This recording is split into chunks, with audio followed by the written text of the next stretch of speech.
Moitié yambele. Kwanata chia weba umpesha milomba wanyi mwana mteketa milomba ditu danko sa milomba wadi solapu milomba chiji chaku kwa kumoye maumu kajabu kase milomba mukajabu kasanka shamu wanyi we mwachi yambele mwachi yambele kwangata chia weba umpesha milomba wanyi mwana mteketa milombe Maumu kajabu kase, milomba mukajabu kasanka shamawanwe. Quand je chante comme ça, je me souviens de mon pays, le Congo. Moi, je suis un Congolais, maintenant j'habite en Belgique. Dans mon pays, les gens n'aiment pas mourir. Quand ils parlent de Dieu, ils disent « Dieu est parfait, d'accord, mais il lui manque quelque chose. Il n'aurait pas dû créer la mort. » Et on nous raconte même une histoire dans notre village. L'histoire d'un village où les gens vivaient heureux, mais pas tout à fait heureux. À l'idée qu'un jour la mort viendrait, les gens devenaient tristes. Alors un jour, il y a 3 jeunes gens. Ils vont voir le plus vieux du village. « Vieux, montre-nous où se cache la mort. Nous allons tuer la mort et plus personne ne mourra dans notre village. » Et le vieux qui leur dit « On n'a jamais tué la mort. Et même si vous lui faites la guerre, c'est elle qui va triompher. Regardez votre nez. Il est incliné vers le sol, non? C'est un signe que tous nous irons dans le sol. Mais non, nous on a des armes, nous sommes des jeunes, nous sommes des savants, tout le monde seulement où il se cache, nous tuons la mort. Ok, allez droit devant vous. Vous voyez la forêt qu'on voit de loin? Vous entrez par la droite, cherchez bien par l'arrière, vous verrez un grand arbre. Avec un tronc tout blanc, cherchez tout autour, vous verrez la mort qui se cache. Les jeunes gens, ils vont dans la forêt et ils trouvent l'arbre, mais ils ne voient pas la mort et ils se mettent à appeler. Mort, où est-ce que tu es? Et la mort ne se montre pas. Lâche, maintenant tu te caches et tu viendras la nuit sur le point des pieds nous prendre des êtres aimés. Montre-toi maintenant, on va se battre. Et la mort ne s'est pas montrée. Alors il y a un qui dit, peut-être que le vieux n'a pas voulu que nous affrontions la mort. Allez, on va lui demander. Et il décide de rentrer à la maison. Mais il y a un qui regarde par terre. Il voit comme une caisse enfouie dans le sol. Hé, venez, regardez. Et ils creusent, ils exhument une caisse. On regarde dans la caisse, qu'est-ce qu'il y avait dedans? Un trésor. Oh, regarde le vieux. Nous, on lui demande de nous indiquer où se cache la mort. Et lui, nous avons trouvé un trésor. Raison de plus pour trouver la mort. Tuer la mort, comme ça, nous avons le temps de jouir. Qu'est-ce qu'on fait? On se partage déjà? Ah non, il faut arroser. Nous, on va arroser avec quoi? On n'a pas à boire ici. Mais on désigne quelqu'un parmi nous, on tire au sort. Il va acheter à boire. Il tire au sort. Toi, va acheter à boire. Surtout, tu ne dis rien à personne. Motus et bouche cousue. Et le type, il est allé acheter. En son absence, voilà que l'un dit à l'autre, et si on les tuait à son retour? Comme ça, au lieu de partager en 3, nous partageons en 2. Nous serons encore beaucoup plus riches. Ouais, tape là. Ouais, ils s'entendent comme ça. Et le type, il est allé au village. Et le type, il a acheté à boire. Et le type, il est sur le chemin de retour. Mais lui aussi, il a une idée géniale. Et si j'ai tué mes 2 amis là, comme ça, au lieu de partager en 3, je garde tout pour moi. Oui, bonne idée. Et il prend du poison, il met dans les 2 bouteilles. Et il court. Dès qu'il arrive dans la forêt, il s'incline à peine pour déposer les bouteilles. L'autre avec un gourdet, pas sur la nuque. Le type, il tombe, raide mort. Et chacun prend sa bouteille. À la santé, à la santé. Au goulot. Chacun se termine sa bouteille. Dès qu'ils ont fini chacun sa bouteille, 3 minutes à peine, le premier, oh, j'ai mal au ventre.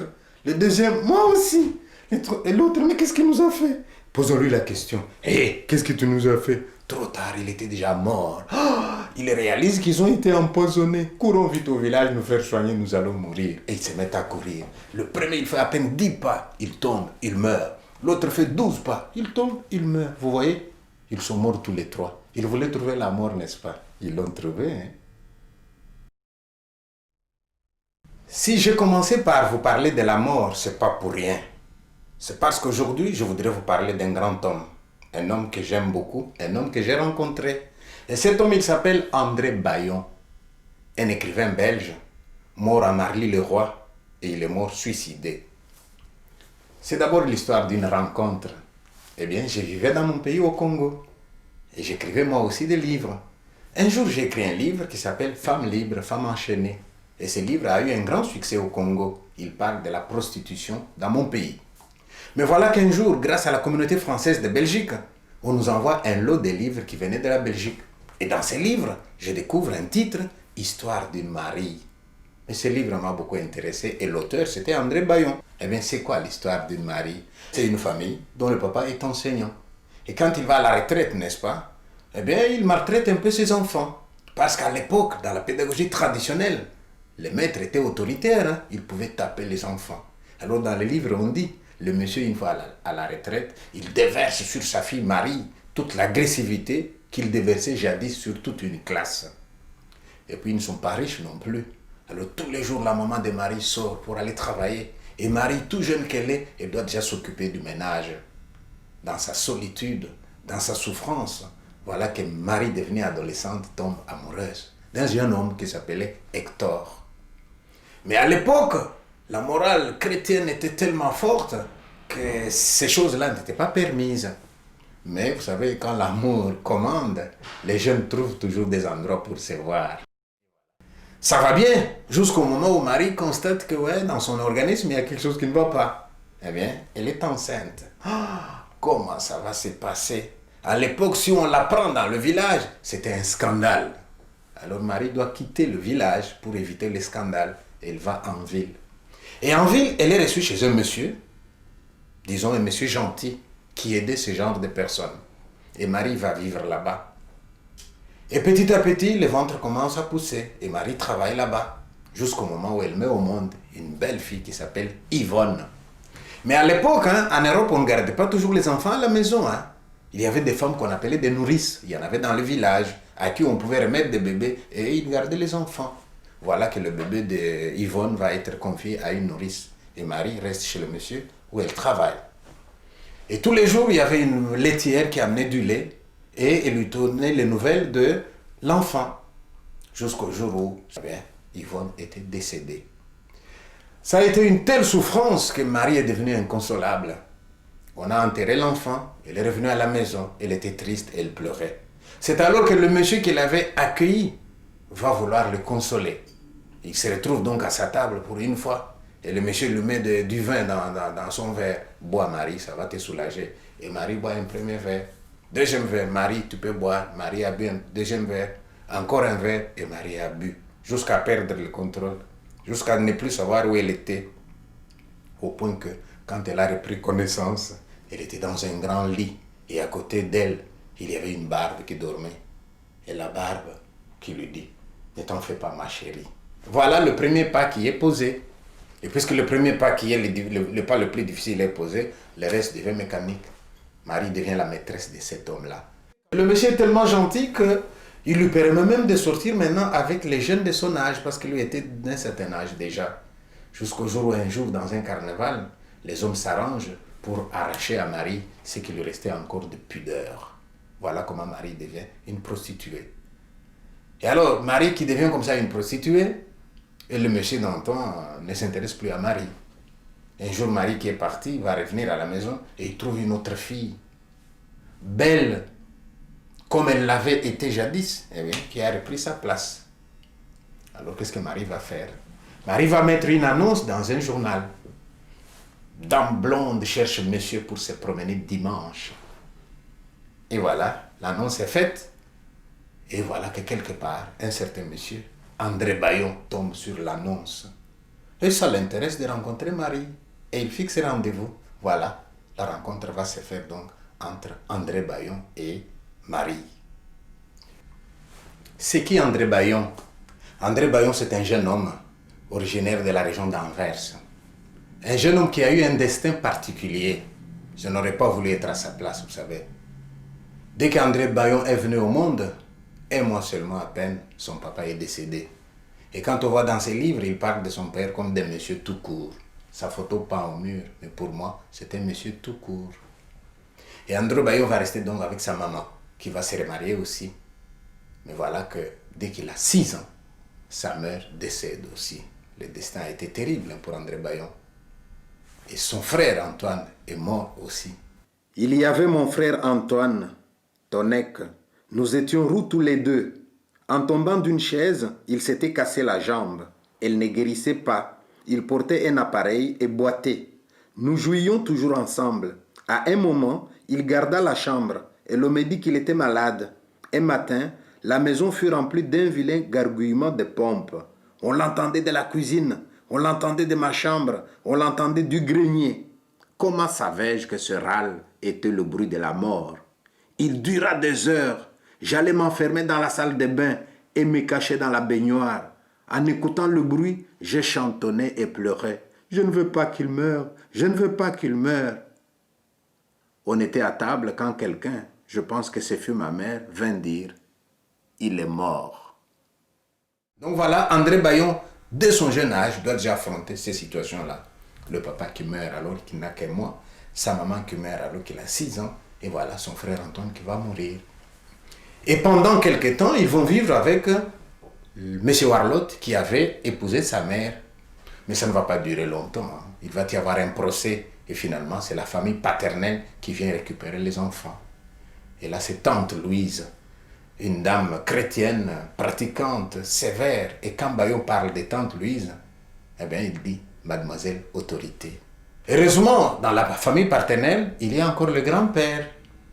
Et Bayon se trouve donc à l'aise avec ses grands-pères, qui est tout le temps dans sa chaise parce qu'il est déjà fatigué. Mais de temps en temps, il parle avec lui, ils vont manger des bonbons ensemble. Et bien, il est quand même un tout petit peu heureux. Il va commencer à s'habituer petit à petit. Mais juste au moment où cet homme qui a tant souffert comme ça de la mort de ses proches, il commence à s'attacher à son grand-père et à la famille paternelle, voilà que tante Louise décide de l'amener à l'internat. Interne dans un collège de turnout, seul au monde derrière de hauts murs, subissant une discipline rigide, replié sur lui-même, soumis aux railleries de ses condisciples qui se moquent de ses cheveux roux et de sa laideur, l'esprit tourmenté par son drame familial, il aura des accès de révolte. Au bout d'un air, frappé par les uns, ridiculisé par les autres, il brisera un jour tout ce qui lui tombe sous les mains. Le lendemain, un surveillant se trouvera en gare pour les reconduire à Terre-Monde. Et Bayon dit « J'étais renvoyé avec les honneurs de la guerre. » Traité comme un malade par sa tutrice, qui redoutait de nouvelles crises, il ne fut plus envoyé en classe jusqu'au moment où l'on crut qu'il n'aurait plus de difficultés avec ses professeurs. Et voilà dans quelles conditions donc Bayon a étudié. Et il dit même que sa tante était tellement radine que même pour lui acheter des vêtements, on lui donnait les vêtements de son frère. Oh, son frère était grand, alors c'était soit une chemise trop grande pour lui, ou alors un pantalon qui est déjà remonté. Et alors, si vous ajoutez ça, qu'il ne se trouvait pas beau, ça n'a pas été facile non plus pour ces garçons. Mais il va quand même petit à petit terminer ses études. Et dès qu'il termine ses études secondaires, eh bien, il s'est dit, mais tiens, qu'est-ce que je vais devenir? Lui, il va aller à Louvain pour faire les études d'ingénieur. Mais quand il arrive à Louvain, il voit que c'est une autre vie. Les étudiants, c'est pas comme quand on était au collège, les étudiants ont leur liberté, etc. Mais il se retrouve quand même dans un appartement, trouvé par sa tante, dans une maison où vivaient 2 vieilles femmes, mais qui n'étaient pas seulement là pour lui louer la maison, mais un peu pour les surveiller aussi. Et Bayon va vite s'en rendre compte. Mais comme il a dépassé maintenant l'âge de 18 ans, André Bayon découvre les filles. Mais il découvre les filles avec un complexe d'infériorité. Il s'est trouvé tellement laid qu'il a dit lui-même « Combien de fois je ne me suis pas trouvé devant mon miroir ? Je ressemblais tellement à un chien que je me suis surpris à aboyer. Vas-y, aboie puisque tu ressembles à un chien. » Un jour, il y a une fille qui va le voir et lui, il va voir aussi cette fille. Au moins, il traîne les pieds, il voit une fille qui s'appelle Rosine. Et il va essayer de courtiser cette fille. Le premier jour, ils vont se séparer. Le deuxième jour, et bien, finalement, ok. Mais Rosine, qui était une professionnelle, va juste flairer chez Bayon quelque chose. On dirait que dans un premier temps, elle avait un fantasme. Consoler un homme triste. Et Bayon était triste en effet. Et dès qu'elle va s'allier avec Bayon, elle va lui demander « Raconte-moi ton histoire ». Et Bayon va lui raconter l'histoire. Et dès que Bayon lui raconte l'histoire, Rosine tilte dans la tête « Mais tiens, ton père est mort, tu n'avais que 1 mois. Oui, ta mère, tu n'avais que 6 ans. Oui, mais tu dois avoir un héritage, tiens. » Et Bayon « Mais oui, j'ai un héritage. Et qui gère tes biens ? Eh bien, ma tante. Oh, mais écoute, hein, maintenant tu es majeur. Hein. Tu peux maintenant réclamer cet argent et le gérer toi-même. » Et voilà. Bayon va se laisser faire. Il va aller chez sa tante, réclamer son héritage. Et dans les livres de Bayon, vous trouvez des textes où il décrit cette scène. Et il s'en est même voulu un peu d'avoir réclamé son argent. Parce que lorsque la tante a commencé à lui faire ses comptes, c'était d'une honnêteté telle que tout était marqué. L'argent qu'on a payé les études, l'argent qu'on a payé ceci, l'argent qu'on a payé la scolarité, tout était là-dedans. Mais Bayon va quand même trouver une parade en disant, c'est vrai que c'était bien gardé, mais j'avais besoin de moins de mathématiques, j'avais besoin d'un peu plus d'affectivité. Il va prendre son argent. Alors, avec Rosine et avec son argent, qui lui aurait permis de vivre comme rentier toute sa vie, hein, eh bien, c'est la belle vie. Ils vont là-bas, ils vont à Ostende, ils sont dans les meilleurs hôtels, ils vont dilapider l'argent. Mais en même temps, Bayon constate que de temps en temps, pendant qu'il est avec Rosine, il y a un certain Théodore qui vient à la maison. Et Rosine lui dit, c'est mon cousin. Alors que ce n'était pas son cousin, c'était son amant. Donc avec son argent, Rosine entretenait quelqu'un d'autre. Jusqu'au jour où Bayon va regarder, il voit qu'il n'y a plus beaucoup de sous là-dedans. Il réalise qu'il a perdu toute sa richesse. Dans l'entretemps, son grand-père est décédé. Il va quand même aller au deuil. Et quand il arrive là-bas, ses tantes vont encore l'accueillir, hein, et lui posent comme condition, tu sais, tu peux revenir à nous, hein, mais à condition que tu quittes cette femme-là. Mais Bayon était trop brisé pour pouvoir comprendre les conseils qu'on lui donnait. C'est seulement quand tout l'argent va être dilapidé, il lui en reste encore un peu, mais il réalise que là, il est ruiné. Bayon décide de se donner la mort. Un jour donc, la dupe se dévoile. L'homme se rend compte qu'avec son argent, Rosine a entretenu Théodore. L'envie lui prend de dire adieu à Rosine. Cet adieu, il le voulait amer et sarcastique, montrant à Rosine la compagne qu'elle aurait dû être, la goule qu'elle avait été, vengeant son rêve meurtri, dévoilant un à un les mensonges auxquels il n'avait jamais cru. Mais cette nuit-là, la marée est basse. Il renonce à l'idée de se jeter à l'eau en se disant « Que pensera le vieux quand on lui dira « il s'est suicidé ». Au moment où Bayon décide de se suicider comme ça, il va quand même encore excuser la fille qui a volé son argent en disant « L'argent qui me reste, je te le laisse encore pour que tu puisses penser à moi. J'étais trop laid pour être aimé gratuitement. » Donc voilà quelqu'un, un peu maso là, qui ne se croit aucun droit, qui pense que la femme qui lui avait volé l'argent n'avait pas tort parce qu'il était trop laid pour être aimé gratuitement. On va quand même le sauver. Et son grand frère va quand même le recevoir.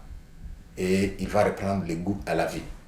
C'est pendant cette période qu'André Bayon reprend le goût à la vie qu'il va voir l'annonce de Marie. Dame blonde cherche monsieur pour se promener dimanche. Et voilà, Bayon qui va tomber amoureux de Marie et qui se marie avec Marie. Et la vie va son train. Mais à ce moment-là, il y a aussi beaucoup de difficultés. Bayon va d'abord quitter la ville pour aller en campagne, pour aller élever des poules. Et il reconnaît lui-même que ce n'était pas toujours évident. Il dit lui-même qu'il était un peu neurasthénique. Et chaque fois qu'il y avait une poule qui n'avait pas couvé, je grondais sur Marie.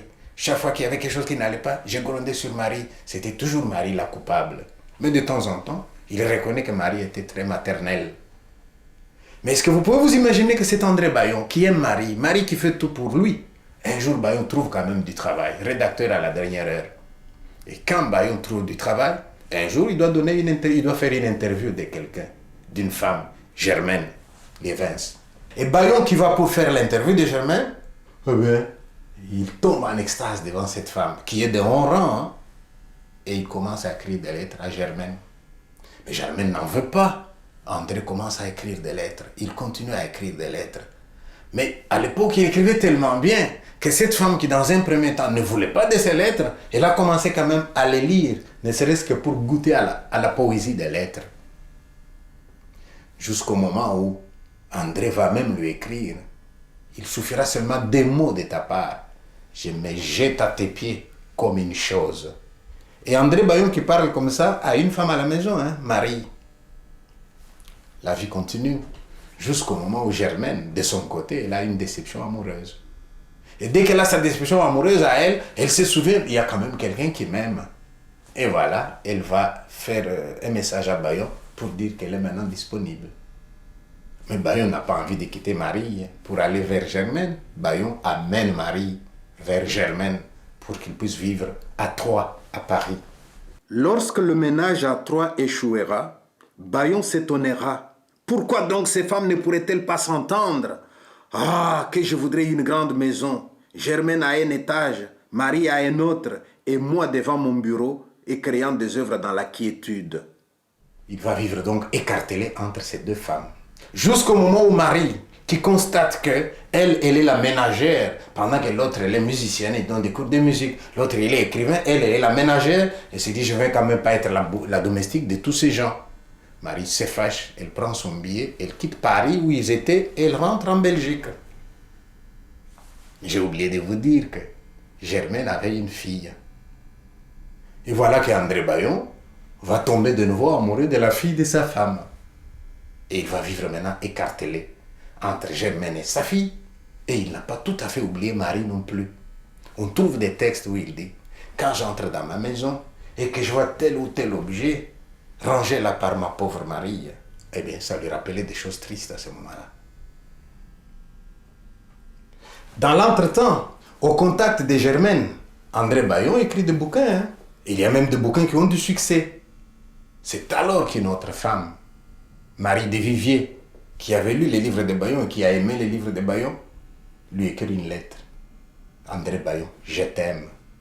Et voilà Bayon maintenant, tiraillé entre plusieurs amours. Il y a la Marie qui est déjà partie depuis longtemps, il y a la Germaine, il y a la fille de Germaine. Voilà une autre Marie qui vient s'ajouter. Et cet homme, il est tellement écartelé. Et il va se retrouver même dans un centre psychiatrique. Mais alors, ce qui est dramatique, c'est que, avec Marie Desviviers, il décide de mourir. Mais il ne veut pas mourir seul. Il va entraîner cette femme. Ils vont même faire une tentative de suicide à deux. Ils voulaient se suicider au gaz. Mais ils avaient oublié que la cheminée donnait dehors. Et on les a quand même retrouvés. Et Bayon était terrible. Hein? Quand il a envie de se suicider, il pouvait essayer, mais il écrit une lettre à la compagne pour dire « Je serai le premier à te présenter mes condoléances ». Et il va quand même quitter Germaine pour venir vers Marie. Et quand il vient vers Marie, alors qu'ils étaient déjà à Marly-le-Roi, eh bien, il est de nouveau triste parce que ses chats lui manquent. Alors écartelé entre Germaine, les chats et Marie, il va quand même demander à Germaine, viens me rechercher.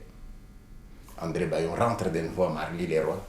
Et là, la santé commence à se détériorer. Et quand on lit dans ce qu'il écrit, on trouve des phrases du genre « Je pense à la femme comme à la mort. La femme non pas comme but, mais comme moyen. » Jusqu'au jour où André Bayon va décider de mourir. Il va profiter de l'absence de Germaine, il va cueillir des fleurs, il va entourer le canapé, se mettre tout nu sur le canapé. Et il écrit « Absolve », il boit un poison. Et quand Germaine vient, elle trouve que le type est en train de mourir. On appelle au secours, on vient chercher André Bayon, on l'amène à l'hôpital. Quelques jours après, André Bayon est décédé. Mwachiyambele, Konata chiya weba umpesha milomba wanyi mwana mteketa milomba ditudi ankosa milomba wadi solapu milomba chiji chaku kwa kumoye. Ça va vous surprendre. Hein? Vous lisez un auteur, vous avez envie de le connaître, et j'ai même éprouvé le besoin d'aller sur sa tombe. Et je suis allé au cimetière et j'ai cherché la tombe d'André Bayon. Je ne l'ai pas trouvé, parce que j'ai cherché dans les vieilles tombes qui étaient couchées comme ça, je n'ai pas trouvé. Alors quelqu'un m'a dit, mais il y a 2 cimetières à Marly-le-Roi. J'ai traversé la ville, je suis allé de l'autre côté. Et juste au moment où j'arrive au cimetière, je vois un vieil homme à qui je dis, je vais chercher la tombe d'André Bayon, un écrivain belge. Il est mort en quelle année, monsieur? En 1932. Ah, rentre d'où tu viens, parce que le nouveau cimetière, il a commencé en 40. Lui est mort en 32. Oh, mais j'étais là, je n'ai pas trouvé. Mais cherchez bien, monsieur. Et je suis rentré dans l'autre cimetière. Et comme je ne trouvais toujours pas, je suis allé à la mairie. J'ai demandé à la mairie, je viens voir la tombe d'André Bayon. C'est qui là, André Bayon? C'est qui? Un écrivain belge, tiens. Vous ne le connaissez pas? J'étais étonné qu'ils ne connaissent pas André Bayon à Marly-le-Roi. Il dit, attendez, je vais regarder dans mon ordinateur. Et l'agent regarde dans son ordinateur. Il dit, je ne vois pas. Je dis, mais c'est pas possible. Comment vous ne le voyez pas? Et il me dit, de 2 choses, l'une, ou il est dans une tombe qui n'est pas la sienne, ou alors sa tombe a été désaffectée. Oh, vous n'avez quand même pas désaffecté la tombe d'un grand écrivain comme André Bayon. Oh, mais alors il est dans une tombe qui n'est pas la sienne, donc ce n'est pas son nom qui est repris.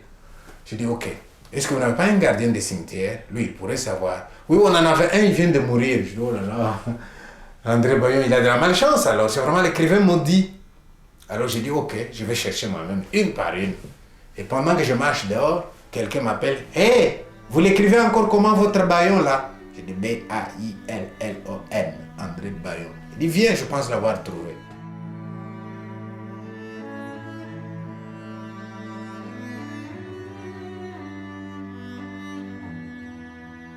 Quand je l'ai vu, j'ai eu l'impression qu'il me demandait, pourquoi cherches-tu parmi ceux qui sont couchés celui qui est debout? Et il était debout en effet. Hein. Et alors, je me suis souvenu un peu de ses livres. Je lui ai dit, je viens te dire bonjour, je viens d'Afrique. Et j'ai vu une araignée qui passait sur sa tombe. Instinctivement, je voulais écraser l'araignée. Je me suis souvenu d'une phrase de Bayon qui dit, quand je vois la vache dont je mange la viande, quand je vois l'araignée que j'écrase en marchant, je me dis, à quoi sert-il d'être méchant? Nous faisons des gens tant de mal sans le savoir.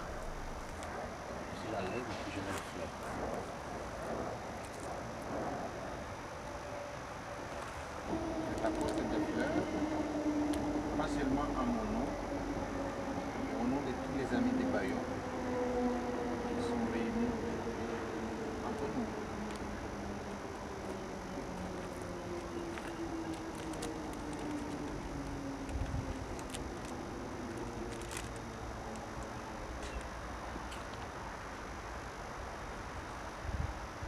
Et maintenant, moi, j'arrive dans votre pays. Je me pose la question, comment se fait-il que nous, on a peur de la mort? Et ici, il y a des gens qui cherchent la mort. Et là, je me suis mis à lire André Bayon. Et j'ai eu l'impression que André Bayon a crié au secours pendant toute sa vie, et peut-être qu'on ne l'a pas entendu.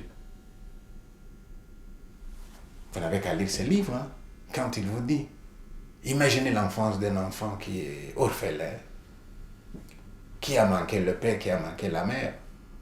Imaginez toute la souffrance que j'avais sur mon chemin de l'école. Imaginez que j'étais laid et qu'on m'a bouffé mon argent. Imaginez toutes ces femmes qui m'ont perturbé. Et j'ai oublié de vous dire, il y a aussi la part de ces éducateurs. Lorsqu'André Bayon parle de son séjour à l'internat, chez les jésuites, il appelle l'internat la jésuitière, où il y avait des moules pour fabriquer des avocats, il y avait des moules pour fabriquer des médecins, des moules pour fabriquer des prêtres. Et il dit, la moindre originalité était rabotée. Si on sort de l'ordinaire, on était puni. Voilà l'histoire d'André Bayon. Mwachiyambele kwanga tachiya weba umpesha milomba wanyi mwana mteketa milomba dituja nkosa milomba wadisolapu milomba chizi chako kwa kumoye mau mukashabukase milomba mukashabukase nkasama wanyi mwachiyambele kwanga tachiya weba umpesha milomba wanyi mwana mteketa milomba dituja nkosa milomba wadisolapu milomba chizi chako kwa kumoye mau mukashabukase milomba mukashabukase nkasama wanyi mwachiyambele kwanga tachiya weba chiya weba umpesha milomba wanyi mwana mteketa milomba